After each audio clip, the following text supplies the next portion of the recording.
y'all might say. Nobody doing it better, y'all some lightweights. Malik Wright, up all day and all night, pushing all the buttons up to something till it's alright. He looking at it from all sides and angles, got a stripes on his body like he played for the Bengals. Oh man, there's no one discussing it. They came, they stayed, they either did it or done it. Man, I love it, cause all they ever do is win. So kick back, relax, the Team WSN.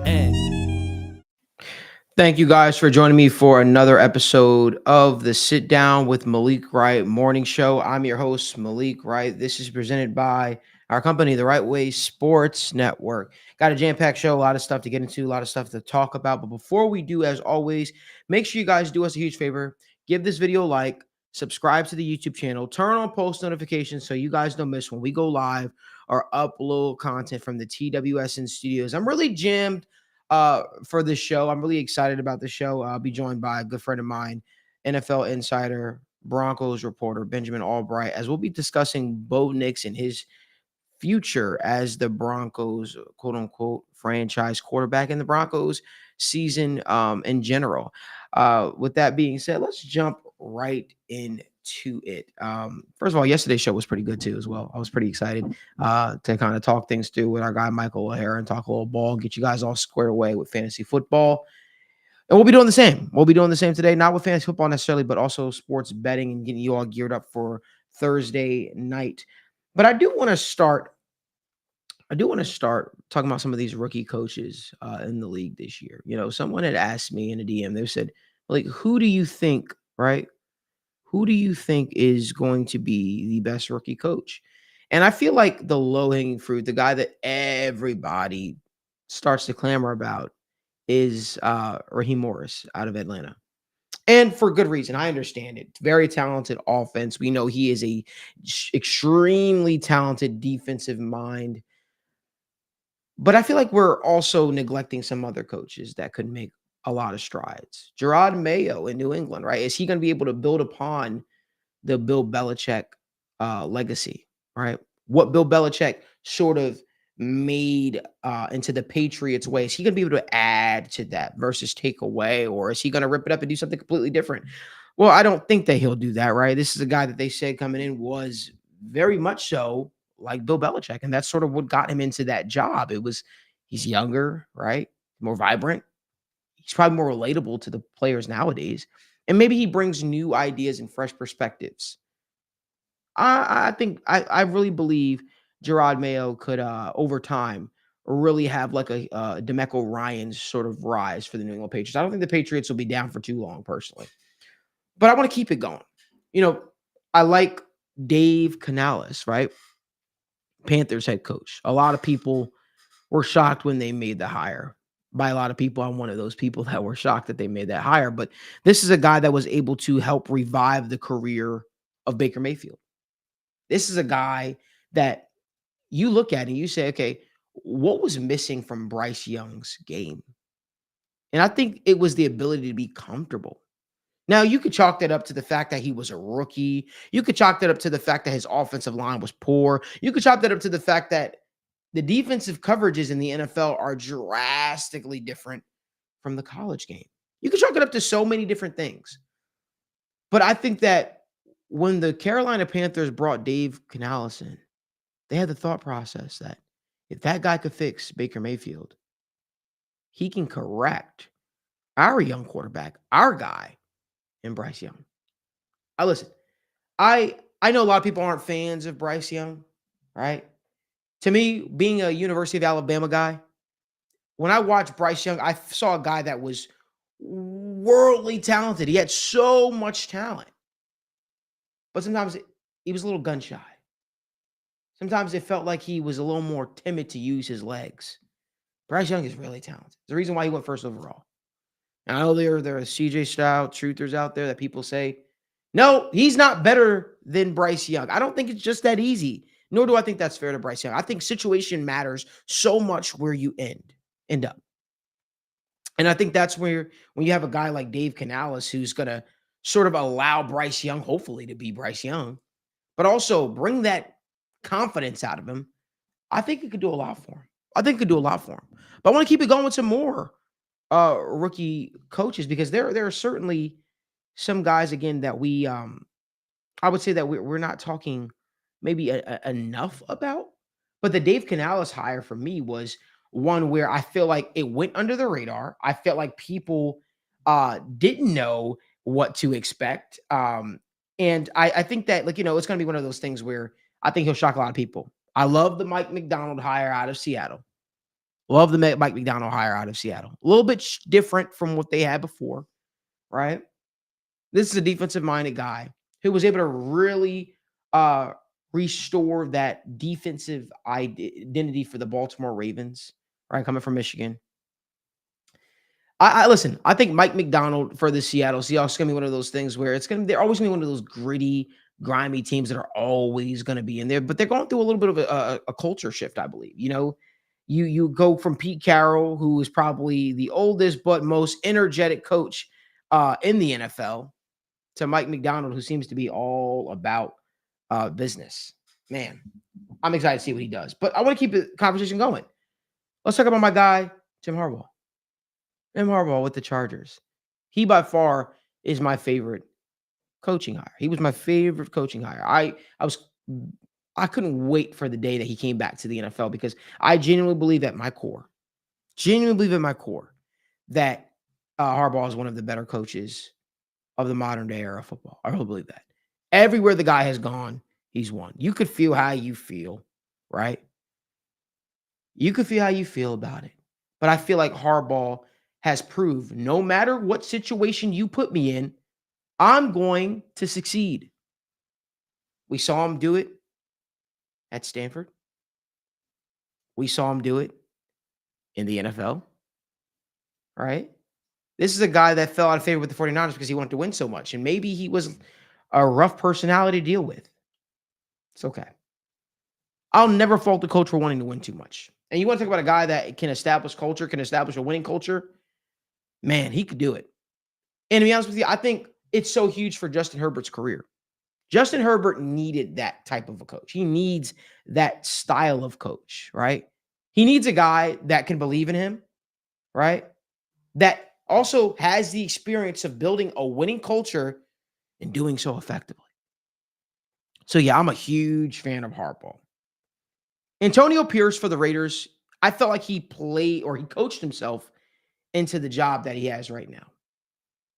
He made it so undeniable that if the Raiders were to go any other way, it probably would have caused a lot of chaos. Antonio Pierce probably did one of the better jobs I've ever seen out of an interim coach. That's just the truth. I think that guy earned the job. I think that it's going to be a rough couple of years with the Raiders. I think it's going to be a rebuild. The future of Devontae Adams is always something that's going to be up for question, if you will.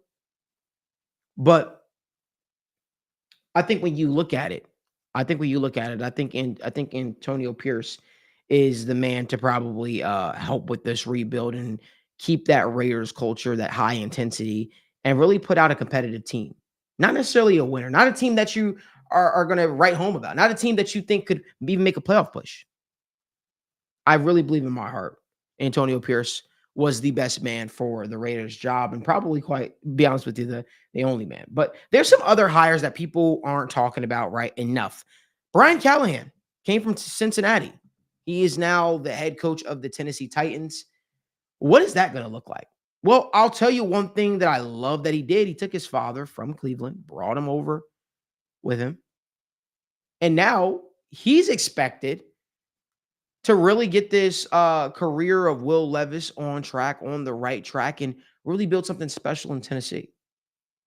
Listen, Brian Callahan was not the man calling the plays here in Cincinnati. He was a guy that had the head coach's ear, right? He's the offensive coordinator of Cincinnati. He definitely benefited from having a quarterback like Joe Burrow. But I thought the most impressive job that Brian Callahan could have done for his career was the job him and Zach Taylor and Dan Pitcher did with Jake Browning last year, and putting out a competitive football team, putting out a sufficient offense, and seeing the way how they were, willing to make the game adaptable for a guy like Jake Browning. I really believe that Brian Callahan is truly a player's coach, and I think that he kind of gets the best out of his players by leaning on the strengths of them. And so I'm excited to see how him and Will Levis sort of work out together. Then there's a coach that is sort of going under the radar a little bit. And I think the turnaround could be a lot quicker than what some people are expecting. Let's talk about the Washington Commanders, right? Washington Commanders bring in Dan Quinn, a guy who has been a coach in the National Football League, has gone to a Super Bowl, didn't win, but his defenses are tough. His teams are ready. There's always been questions about his ability to close, right? But you look at what Dan Quinn has been able to do in his previous tenure as a head coach. He could put together a championship roster. But the one thing I love the most about the Commanders hiring Dan Quinn is they seem like they got a guy that is fully bought in. They seem like they got a guy who who is willing to do what it takes to make it work, but more so the ownership group seems to do whatever it takes to put together a winner. And I think that could be the big difference from a lot of these newer head coaches, right? Do you have the backing of ownership? Is ownership going to provide you with what you need? I love the drafting of Jaden Daniels, and I can't believe I'm saying that because if you would have asked me that a couple of years ago, I would have said, I don't think that guy's a first round pick after watching him at ASU. But listen, Dan Quinn was a good hire for the Commanders. Every move that the Commanders have made so far, I would say, has spoke to winning culture, has spoke to a team that's ready to compete, has spoke to a team that is confident in what they're going to do this football season. I'm pretty excited about it. I'm pumped up about it. But let me know down in the comment section what you guys think. I see a lot of Gerard Mayo love I'm seeing. I see some disrespectful comments about my guy Nick Saban over at Alabama. It's fine. Appreciate you, Drew. But let me know in the comment section what you guys think. Do you guys think the Commanders got it right? What do you guys think is the most impressive hire out of this whole coaching cycle, if you will? If you guys do me a favor, give this video a like, subscribe to the YouTube channel, and turn on post notifications so you guys don't miss when we go live or upload content. I want to switch gears here and talk about the Denver Broncos. Denver Broncos have a new head man at the quarterback position. His name's Bo Nix, right? I know I was a little shocked to see him go as early as he did, but you know what? I don't cover the Broncos, right? But I'll tell you what I do. I bring in smart people who do cover the team, who are great at what they do. So without further ado, let me bring in my guy, NFL insider and Broncos reporter Benjamin Allbright. Ben, how's it going, brother? It's going pretty good. I was just waiting for you to bring in the smart people to cover the Broncos, though. Man, don't sell yourself short, brother. You do a great job. I'm really happy we were able to make this happen, man. We talked about doing this for so long, man, and I feel like now's the best time, man. But I'm gonna be honest with you. I came into this show right because I have so many thoughts in terms of obviously the NFL, the whole 9 yards, and the Broncos were a team that I was paying more attention to this year. I feel like there's a little bit of an unknown for me, at least, when it comes to Bo Nix and what he's going to bring to the table. So I kind of want you to at least talk about it a little bit more, man. First of all, what do you think it was about him that made him stand out to win the Broncos job as a rookie? Because everything that's coming out of Denver, it seems to be people are raving about him. They're excited about him. They're pumped up about him. And this was a draft pick that I think sort of was a little bit of a shock to people that aren't in Broncos country, if you will. But I kind of want to hear you talk more about that. Well, let's start with the first part of that. I think the reason that he wound up being a Denver Bronco is because of his sort of maturity as a rookie. I mean, you're talking about a guy who has the most college football starts ever, and in a record that probably won't be broken due to the COVID, the red shirt, all that kind of stuff. So he had like 60 something starts, under his belt already, and then you look at how he plays the game. You look at last year, the problems with the Broncos. A lot of that had to do with Russell Wilson, and Russ. What he does is buy time. He gets out the back, gets out the back of the pocket, buys time with his legs, and tries to make those big plays. Well, that's great when they work. When it doesn't, you're taking a 12-yard sack and it's a drive killer. And the Broncos saw a lot of that over the last 2 years, a lot of it last year. It drove Sean Payton nuts. So I think what Bo Nix brings to the table, and I've comped him as a player similar to, reminds me of kind of Derek Carr. Mhm. He'll take what you give him. He gets rid of the ball quick, plays well within structure. He's not a guy that necessarily puts the team on his back and is going to make, plays like that. But in a Sean Payton offense, that's all you need. Somebody who's a quick thinker, who's able to get rid of the ball quickly, not take negative plays, keep it on schedule, and you'll score. And so, I think that's what attracted them to him to begin with. Since he's been out here, I mean, by the first week of camp, you saw him start to flirt with the QB1 job. I mean, Jarrett Stidham had been in the system for a year, so he obviously knew it a little bit better than Bo, but you saw Bo making strides every day, and he finally passed him, somewhere after the first preseason game, I guess, and just kind of took over. It wasn't like there was, a heck of a lot of competition here. You had Stidham, who's kind of just a guy, and you had Zach Wilson, who has the best tools of any of the quarterbacks in the room, but struggles with consistency and putting it all together. He's got a lot better over the last couple of weeks. We'll see if that, Mhm. that turns into something. And then, there's the question marks. Everybody's talking about him, talking about Bo, talking about what he's done. He also did that with a bunch of first teamers against a bunch of backups. If Right. you go back and look at the Colts game, you go back and look at the Packers game. The Packers didn't play their top 31 players at all. That was the game Bo started. The Colts game, by the time Bo got in there, I think they had one starter on the field and mostly third stringers. That doesn't mean that Bo won't be successful or blow the doors off or whatever, but it does beg an ounce of caution and context when reviewing what he did in the preseason. He's going to start the season on the road in Seattle in a very loud stadium against a very complex defense that gives veterans fits. So it'll be interesting to sort of see where he really is with real level competition come Sunday. I think that's a great point that you brought up.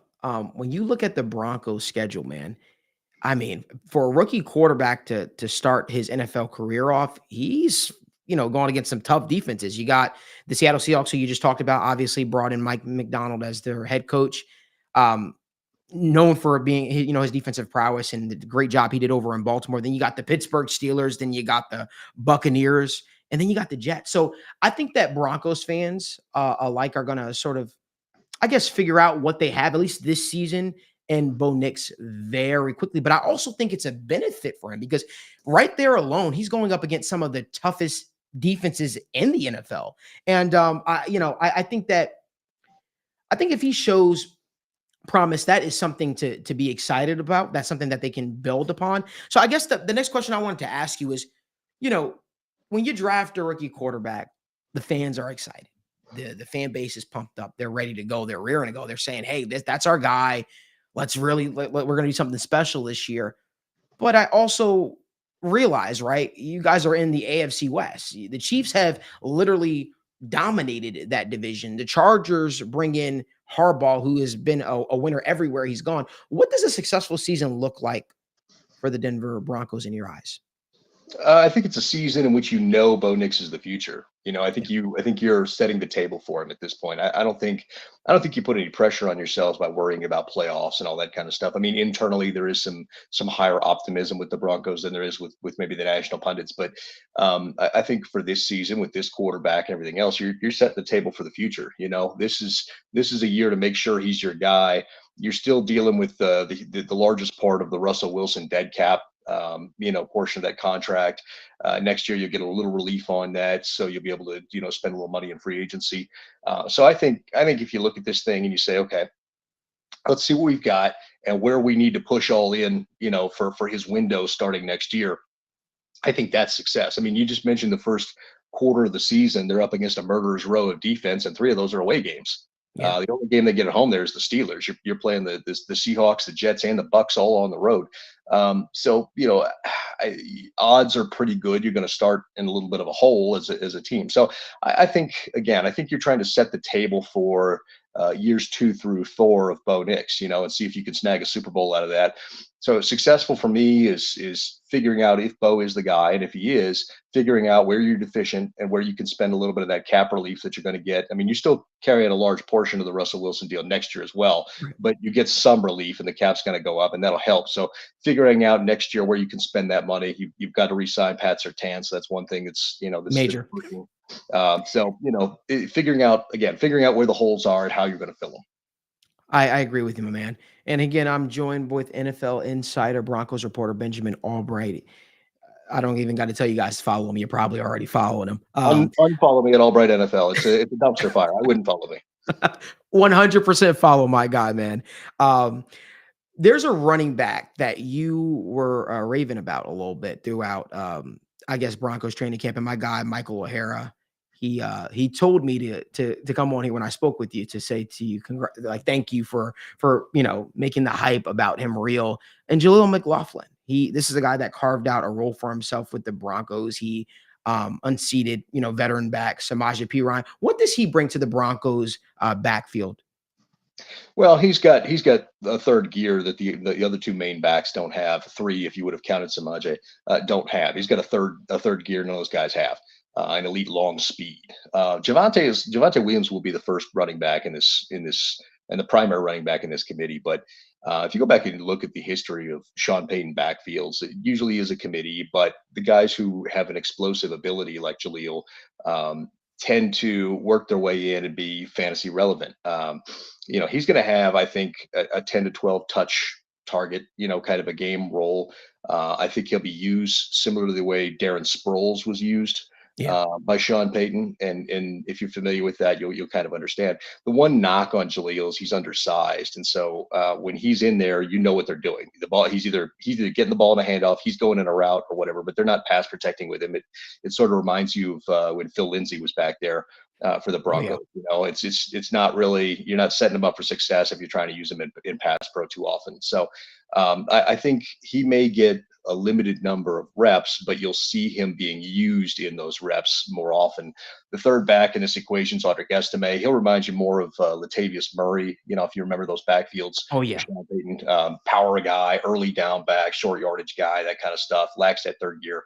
And then I think everybody's seen Javonte Williams. He was coming back off that horrific injury last year. It was a miraculous comeback, fastest anyone in any sport has ever come back. In that with a ACL, PCL, MCL, and UCL, excuse me. So Javonte looked even better this summer. So I expect Javonte Williams to be the primary guy, but Jaleel McLaughlin will carve a name for himself this year. And so if you're a fantasy footballer and you're listening, there we go. Definitely worth a late round pick, mid to late round pick there when the running backs start dwindling. Man, I love that. Ben, last thing I wanted to ask you, man, before I let you get out of here, and I appreciate you being gracious with your time and spending your morning with me, my man. I want to talk to you about Russell Wilson in Pittsburgh.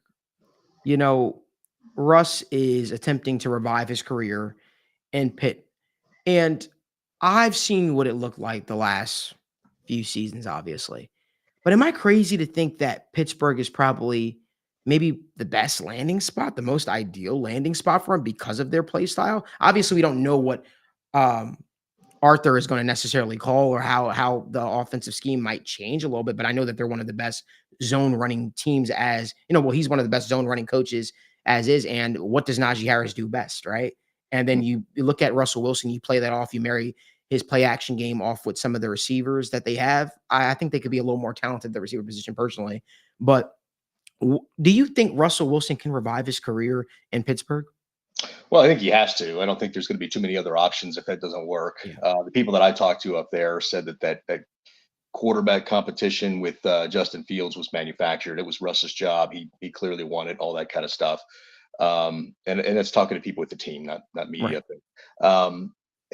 I'll say this. I think that offensively and stylistically, that is a good fit for him. I mean, Arthur Smith loves to run the football and then build for play action off the deep over, and that works for a guy like Russ. My lone concern there is that Steelers' offensive line is hashtag not good.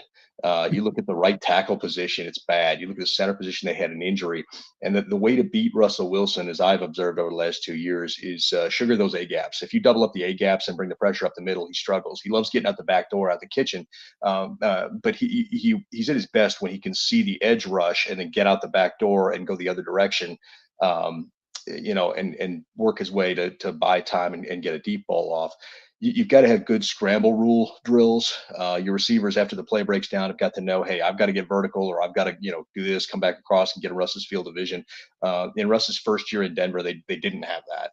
under Nate Hackett. They got better at that last year. And you saw sort of the statistical improvement last year from Russell Wilson. I mean, he wasn't bad. He was top 5 in the NFL in touchdowns when he got Right. benched because they needed a spark, which I think we all know what was really going on there. But I think it's possible. I don't think Russ is as bad as people have made him out to be the last couple of years.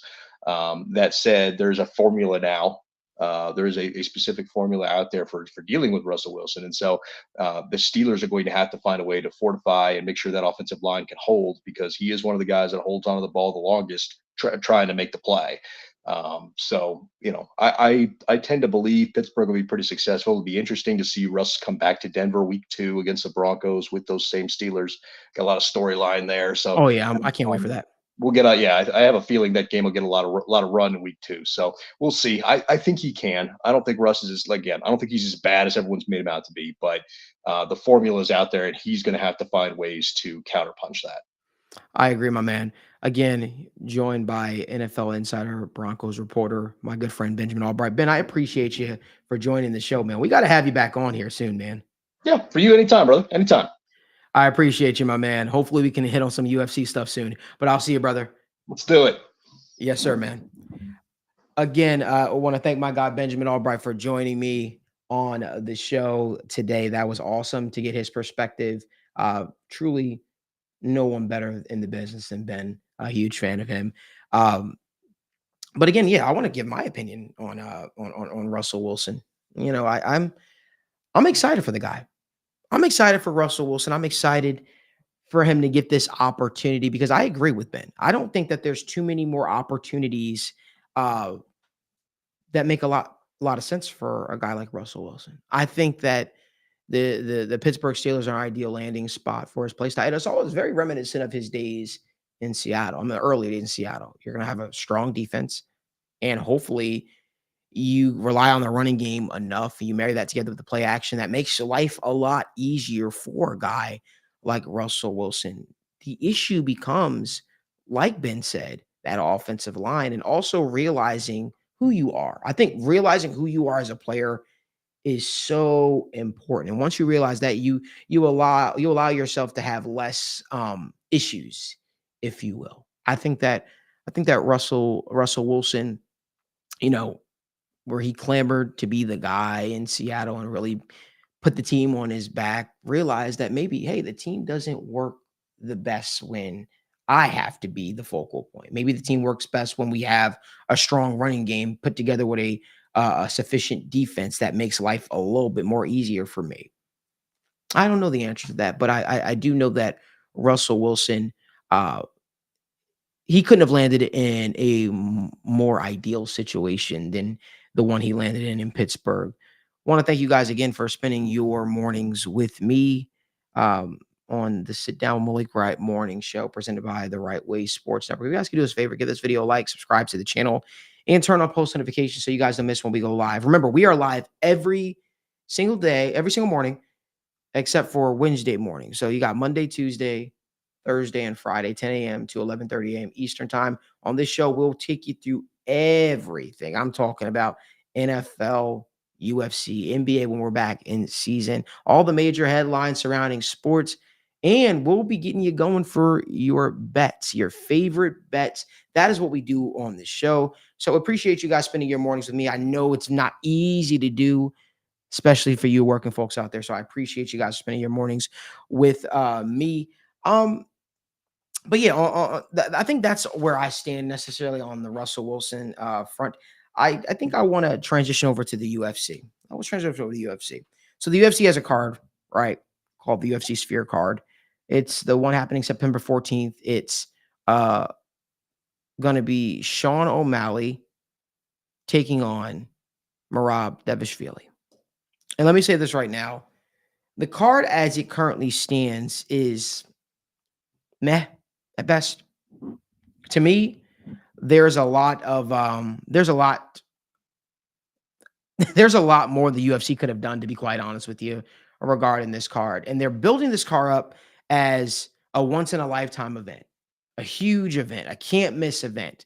And I'm just not there. I'm just not there personally. And, you see some of the ticket prices for the card.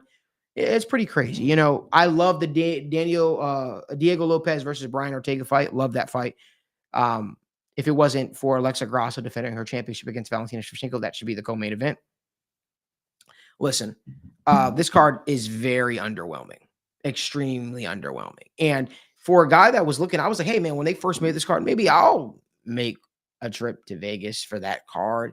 Yeah, I don't really see the reasoning for it too much. I don't really see the reasoning for it too much. And then you take the main event, Merab Dvalishvili. He posts on social media that he has a major gash over his eye that puts the championship fight in jeopardy, truly. Not because the UFC is going to immediately cancel the fight. That's not what I'm worried about. I'm worried about what if the guy takes an elbow, reopens that gash, and now the fight is instantly ruined because of doctor stoppage or whatever the case may be. To me, this card could have been much better. This card could have been much better. And it leaves a lot to be desired, especially for UFC fans that are clamoring for an event such as this. You know, I feel for UFC fans. I feel for myself, goddammit, for this card, man. I really expected bigger things for the UFC. I really expected that this card would really blow the roof off the place, and it would be pretty exciting. But I think the UFC fumbled the bag hard with this. But let's talk about more so what happens with Sean O'Malley after this fight. What makes sense for Sean O'Malley after this fight? Okay, you got Umar Nurmagomedov, but I don't think the UFC is going to go that route. Even though they said he's next in line, I could see a situation in which Sean O'Malley beats Merab Dvalishvili. By the way, I'm picking Sean O'Malley to beat Merab Dvalishvili, but I could see a situation in which Sean O'Malley then moves up to take on Ilia Topuria after Ilya successfully defends his belt against Max Holloway. That's the next biggest fight the UFC can make. I know on yesterday's show I said John Jones, Tom Aspinall, biggest fight UFC can make. While I agree with that, the best fight the UFC could make after that is Ilia Topuria taking on Sean O'Malley. You're talking about a clash of styles. You're talking about two amazing strikers. You've got a guy that has precision and accuracy like nobody versus a guy that has precision, accuracy, and power like no other. Listen, to me, you want to put asses in seats. You're looking for that new Conor McGregor. You're looking for a guy that could really, not even a guy, a fight that could take this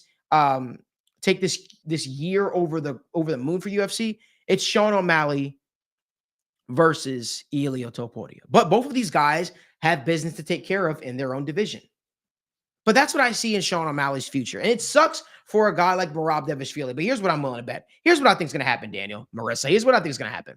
I think we're going to see Ilia beat Max, Sean beat Merab, Sean move up. I'm willing to bet the UFC does an interim fight between Umar Nurmagomedov and, I don't know, Peter Yan for the interim bantamweight championship. That's my bet. That's what I'm willing to bet. And then the winner is going to take on the champion if he returns to the division, or if he goes on and beats Ilia, they will just be crowned the champion. That's what I believe is going to happen, because that's how an interim title is supposed to work. Hint, hint, heavyweight division. I don't know. Listen, when I look at it, I think the UFC got it wrong. I think the UFC could have done more things to build this card a little bit better. Didn't do that, quite honestly. And it's okay. We'll take it on the chin. It's still a good. The last three fights on the main card are amazing, and there are a fight or two on the prelims that I'm excited about too, like Irene Aldana taking on Norma Dumont. I'm pretty excited about that fight. Listen, the UFC could have did more for this card, but I also think that's us being spoiled the last couple of months, maybe the last year, where all these super fights and all these big fights and the UFC trying to build these cards up to be amazing. I think our expectations for a card has definitely risen, if you will. And I don't think every card has to be a banger, but I do think when you're asking folks to pay close to $83, $85 a card, you should deliver a little bit more. You should deliver a little more. So again, appreciate you guys tuning in Monday mornings with me for the Sit Down with Malik Wright morning show. We're going to transition over to our betting segment, but if you guys do me a favor, give this video a like, subscribe to the YouTube channel, and turn on post notifications so you guys don't miss when we go live or upload content. Remember, We're still live on Wednesday evenings for State of the Jungle. That will be live. We've got a busy day ahead of us. I made a big announcement. I'll be launching the Sitdown Malik Wright podcast, and I'll be sitting down with two Bengals rookies face to face, letting them tell their story. Jermaine Burton, Dejon Anthony. I'm really excited about it. I'm really excited to get their story. I'm really excited to just bring something new to the media, world, if you will, especially here being based in Cincinnati. So really, really excited about that. Really looking forward to that. But we got some bets we need to talk about. NFL Week 1, best early bets and player matchups. We touched on it a little bit yesterday, but as always with this show, we'll continue to dissect and give you guys the best bets to help win you some money for Week 1 of NFL and beyond. So, Danny, without further ado, the floor is yours. I'm excited to be back, Malik. Show's going good so far, and I appreciate even the insight that Benjamin Allbright and you guys are discussing. So that's a game I want to start off with, right? And as always, you guys can get our full bets on the Patreon. And if you guys have any questions about any of these games, we're going to be talking through some of them. Let me start off with the Broncos and the Seahawks. This is a game where it's really flying under the radar because people are expecting the Seahawks to absolutely go out there and mollywop the Denver Broncos. I don't think that's what's going to happen. I think we got a lot of a closer game in store, but I'm going to be honest, there's something that I'm really looking at that I personally really like. It's Kenneth Walker. And for anybody that has Kenneth Walker on the fantasy team, me included, you're starting off the season strong. And there's a lot of conversation about the Seahawks backup running back, Zach Charbonnet. Listen, the offense coordinator for the Seattle Seahawks was the old offense coordinator for the Washington Huskies.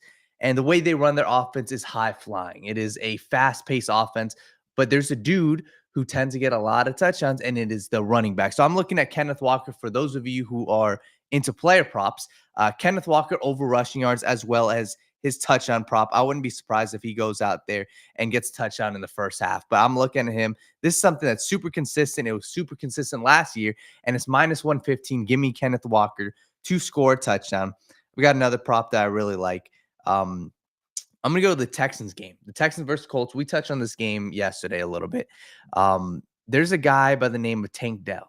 And a lot of people like discussing Stephon Diggs. They like discussing Nico Collins, but they forget what Tank Dell really was. And the best way I can really comp him, he kind of plays like a Tyreek Hill-esque type of player. And that's the role I think he's going to have, is just being that field stretcher. I think Stephon Diggs will have more targets. I think Nico Collins can have more targets. But if we're talking a guy who has a prop of 48.5 receiving yards, all it takes is one. And that was his biggest issue last year, was being healthy. He wasn't healthy all year. We know one thing, and he's healthy right now. And all the proof that I need personally, Malik, is I look at the preseason. The dude played one drive with CJ Stroud, and he scored a 30-yard touchdown. So he's going up against putrid Indianapolis Colts secondary, in my opinion. Give me Tank Dell over 48 yards. And if you guys want something to sprinkle on, I think him to get 90 yards, that's something he did 3 times last year, is plus 800. So there's a prop that I love. I absolutely love for that game. I'm here. And I want to revisit our old friend Joe Mixon. Our old friend in Cincinnati, Joe Mixon. You have to ask yourself, do you think he'll be involved with the passing game in Houston? I believe he will be. I believe Joe Mixon has untapped potential in the receiving game. I love Joe Mixon's receiving yardage prop. Do you know what it is at? I could check. No, I know what it is at. I'm just asking. If I had to guess, 12.5. Damn, you're good. Is it? It's 13.5. 13.5. Yeah. I'm sorry, that's low. Yeah. That's extremely low for Joe Mixon. Joe Mixon's gonna get his touches in the passing game versus the Indianapolis Colts. And I'm sorry, I just don't really see an Indianapolis Colts team that's gonna be able to stop Joe Mixon. Honestly, if you want to be real about it, he's done extremely well against the Indianapolis Colts throughout his career. I mean, both in the passing game and the run game. But I definitely think Joe Mixon could be in for a pretty good day against the Indianapolis Colts. That's a prop that I love. I didn't mean to steal your thunder or stop your thunder, but I just think that once again, Joe Mixon going under the radar. And I really expect him to show some promise. No, for sure. And we got some good comments. Our guy Drew Garrison said Demon Home. Yeah, he's talking about you. He talking about you. Demon Home, baby. Demon Home, Resi TV said, how you guys feel about this 5-leg anytime touchdown parlay? Joe Mixon, T. Higgins, Mike Evans, Amon-Ra St. Brown, and Justin Jefferson. To be honest, I really like that. And let me just it's definitely going out there, and I'd love to see the odds on that. Replace that with Mike Gesicki. Yeah. Mike Gesicki anytime touchdown. Yeah. I would replace T. Higgins with Mike Gesicki anytime touchdown. That's what I would do. No, I like that. And to be honest with you, I do like the T. Higgins matchup. Really? I do. And I think maybe a little the bias from seeing that game 2 years ago live. Yeah. And what T. Higgins, obviously that game was without Jamar Chase.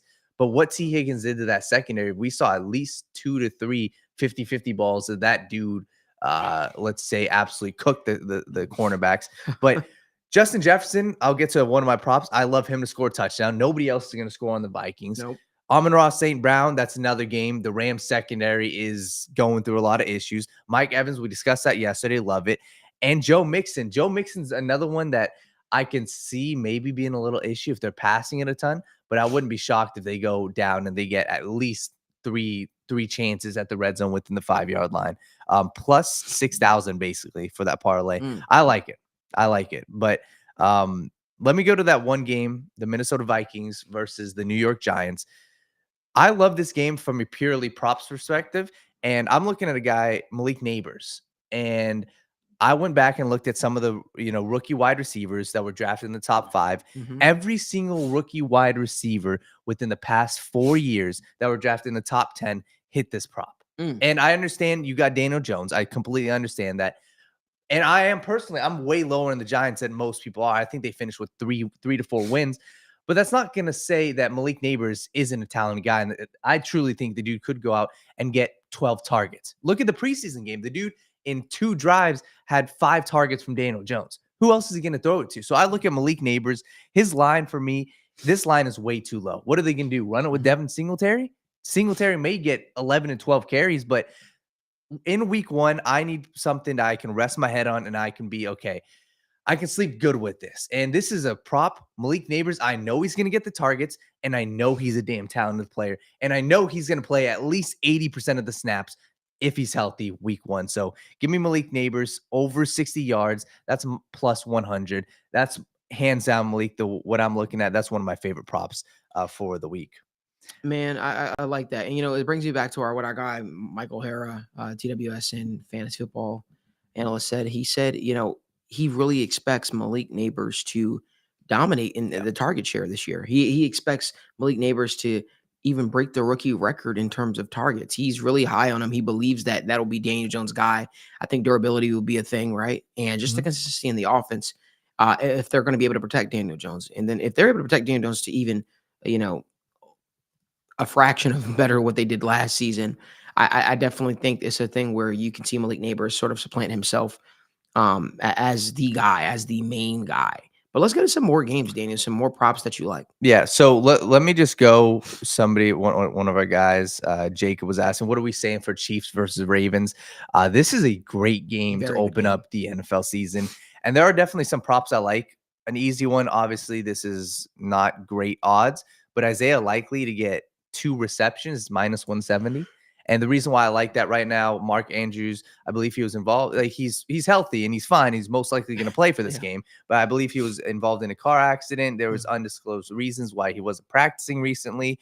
And Isaiah Likely, even when Mark Andrews was on the field, the dude was still seeing at least 40% of the snaps. They'll run 2 tight end sets. And Isaiah Likely is the guy. He's not just going to line up on the inline tight end. I think he sees at least 3 to 4 targets and give me 2 receptions. That's something that's super simple. For that game, I really like Patrick Mahomes over 1.5 passing touchdowns. Yeah. That's a prop that I'm looking at, obviously, for obvious reasons. Listen, the Ravens have a very, very good defense. At least last season they did. Now they have a new defensive coordinator. Is there going to be a little bit of growing pains or growing period? It might be. But you're going up against one of the better quarterbacks in the National Football League. And I expect those growing pains, if you do go through those growing pains, I expect them to take advantage of those. And I think that You could see a 2-touchdown performance, maybe even a 3-touchdown performance from a guy like Patrick Mahomes, but that's plus money. I mean, not plus money. That's minus 188 or something like that. That's something you can't deny. So I think I just found one that I absolutely love. I've got Derrick Henry on my fantasy team personally, but the things that their offense coordinator and the things that John Harbaugh have been saying are a little bit concerning from a fantasy perspective. And what they're saying is Henry's not going to see 100% of the snaps, right? There's a guy, Justice Hill, who was very good for them last year. And right now, Keaton Mitchell is on the IR. So who's the running back to? It's Justice Hill. Justice Hill's receiving prop is at 9.5. And when you look at last year, what he was doing when he was seeing over 40% of the snaps, the dude in his final 4 games had 34 receiving yards, 11 receiving yards, 26, 64, 31, and 12. All it takes is one screen, Malik. All it takes is one screen. And I look at Justice Hill. I know he's going to play a decent percent of the snaps. And do I trust Derrick Henry as the receiving back over Justice Hill? Hell no. So if there's an edge that I personally like with the Ravens side, I think it is Justice Hill. I think Justice Hill is going to surprise some people. I wouldn't be, even touching him for touchdown props, but 9.5 receiving yards is something that I think you won't be able to get the rest of this year, because after this game, you could be saying, holy crap, this dude has got serious fantasy value, because he's going to be playing 30% of the snaps. He'll be playing a decent amount of the third down snaps. So Justice Hill, I am a huge fan of his receiving yards. James Angeles said, I'd rather bet on week 2 Bengals versus KC, but also Eagles versus Packers is going to be a nasty game. I agree. Eagles versus Packers. And that's a game that has a lot of props. People expect, this Eagles team is going to be a dominating force. I think they're good, but let's talk about the weapons that they have. AJ Brown, Devontae Smith, Saquon Barkley. So let me go to that game, since that game's on Friday. While you're going to that game, let me just say Yeah. this. Somebody, our guy Resi TV said, what would be solid Bengals parlay for week 1? So unfortunately right now, they don't have necessarily all the props up for the Bengals Patriots game, but I'll tell you right now what I'm looking at, just to give you an idea. And then we can reference this back. You can at me on Twitter at Wright Report at any point in time, and I'll definitely try to answer as many questions as possible. Mind you, we also have a Patreon. We didn't plug that, but we have a Patreon. If you want to get all of our weekly picks and get to know what Daniel and I and the crew are actually betting on, the QR code is right up here to the right. Don't feel like you have to, but if you find yourself wanting to make some money and you want people who have done it for years, I feel like we've been providing betting analysis and picks to Midwest, to I would say a lot of places before it was even. Well, I can't say that, but we've been providing a lot of picks to people for a long time. And, I like to think that we have a very dedicated team, dedicated staff at what we do. But if you want to know the props that I'm looking at, so that for when they officially drop, you can kind of tailor your opinions off of that. I'm looking at Chase Brown receptions. I'm looking at Chase Brown receiving yards. Right now, Chase Brown's receiving yards is at 15.5. Is Chase Brown going to get a screen and take it 20 yards, 30 yards? He had a couple of explosive plays for the Bengals last year. He was heavily involved in the screen game. I'm just going to tell you this right now, and I'm not telling you what to bet on, but I think Chase Brown smashes that. I think Chase Brown gets well over 15.5 receiving yards. I think he'll be very active in the passing game. I think you will see his name called on Sundays quite frequently. They took the Mike Gesicki prop down right now, but Mike Gesicki's touchdown prop, something that I'm 100% hammering. I think he has a field day with this Patriots defense, especially the fact that he knows them. So that's something that I'm looking at. Joe Burrow's touchdown passing prop is at 1.5. Joe Burrow's touchdown prop is at 1.5, and you're getting good value at it, minus 165. I personally take that. I feel good about that. I'm not quite sure if the Patriots defenders can kind of stick with the Bengals offensive weapons that they have. I know there's a question mark when it comes to Jamar Chase. Relax, but I really believe at my core, Joe Burrow is going to do really bad things to this Patriots defense. Hell, I even told you, Daniel, I really like the touchdown prop for Mike Gesicki to even potentially have 2 touchdowns, because I see this as such a favorable matchup from the familiarity aspect, from the fact that I feel like people are sleeping on him a little bit too. I think he's going to be one of Joe Burrow's best friends on the offensive side of the ball. But Daniel, I want to pass the floor back to you. Yeah, I really like this game from a props perspective as well. And something, let me just add on for anybody that is betting, make sure you guys look at different books just because I'm looking at it. Like FanDuel has different odds than DraftKings. DraftKings touchdowns for Mike Gesicki is actually higher than FanDuel. So just definitely go around and look at different books. But a parlay for me that I'm going with one of your plays, Malik, Gesicki to score a touchdown and Joe Burrow to have 300 yards is plus 1,000. So Easy. with that, that's a basic parlay I can look at. I can say, okay, if Joe Burrow's throwing for 300, that means Gesicki's at least getting 3 to 4 to 5 potential targets. Yep. Wouldn't be shocked if he gets a red zone target. And that's a prop I throw $25 on. That wins me what, 250? $10 to win 100. So that's something I'm looking at. Joe Burrow's passing line's at 250. Way too low. And if there's anything you guys would like to take for the Patriots side at all, I wouldn't be shocked to see Jacoby Brissett have 200 yards. That's his line. And I think, once again, the Bengals, I think, could get out to a quick early lead. Is it weird to say Jacoby Brissett is the most efficient, but okay, this is gonna sound No, yeah. he is like this. I'm gonna try to explain this in the most like understanding way. Jacoby Brissett is the most unimpactful, consistent quarterback. Mhm. His game is so unimpactful. Right? It's like the stats will always look good, Mhm. but the results don't always follow. You know what I mean? Mhm. The results don't always follow. I don't know. When I see Jacoby Brissett, I 100% agree with you. I think he throws for 200 yards, but I think it's going to be a lot of dink and dunk, dink and dunk, dink and dunk. Go 30-year tight ends. Listen, have the Bengals solved their issue with the tight end position? Can Hunter Henry have a good game against the Bengals? Yeah, that's all. Those are all things that are realistic. Those are all things that could happen. You know what I mean? But I don't know. I just feel like Jacoby Brissett is the most efficient. Yeah, I forgot the name I even said. What did I say? Game manager, I don't know. No, he's the most efficient but unimpactful quarterback that I've watched. But go ahead, Daniel. And he is. You're right. From the Browns, the Colts, to the Patriots, back to the And Patriots. that's not a bad thing, right? Yeah. But that's what you like. That's what you'd want in your backup quarterback. To me, Yes. you don't want that in your starter. You want your starter to be a guy that can make a big difference. You want your starter to be a guy that can uplift your team if you get out of a hole. And I get it. That's not his game. It's not everybody's game. But Tom Brady had a way about him to be so impact. Again, I'm comparing him to the best quarterback of all time. But Tom Brady had a way of being impactful, right? While also having the results to back it up. And I only use him as an example because literally you could watch Jacoby Brissett. You could see the Tom Brady influence in his game. You could see it. Obviously, he backed him up for years in New England. So I don't know. Just my thoughts. No, you're right.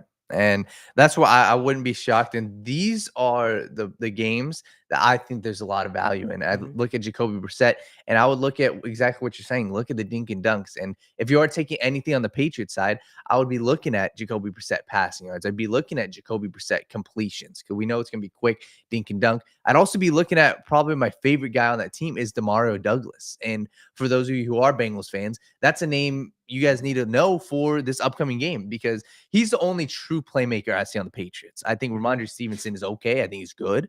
Jalen Polk is a rookie. Javon Baker is a rookie.